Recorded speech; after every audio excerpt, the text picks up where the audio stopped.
Hi everyone, this is Roldan Camino Velasco, taga Malapascua Island ng Bantayan, Cebu. Dati po akong OFW at kumikita na rin po ako ng 4 digits earner.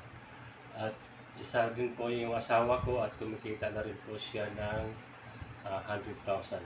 At mayroon po akong mentor na nandito po sa gilid ko. Hi everyone!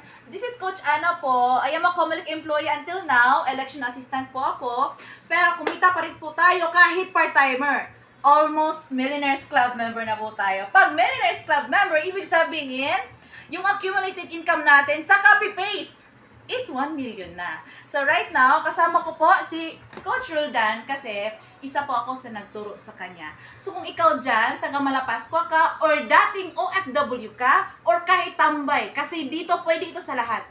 Magtanong po kayo sa kanya kasi magaling po ito sa copy-paste. Mag-chat lang para mag-guide ka niya kung paano po magiging part ng community namin na ang requirement lang is cellphone at stable internet connection. BDO po ang tie-up company natin. See you sa inbox ni Coach Roldan. Thank you.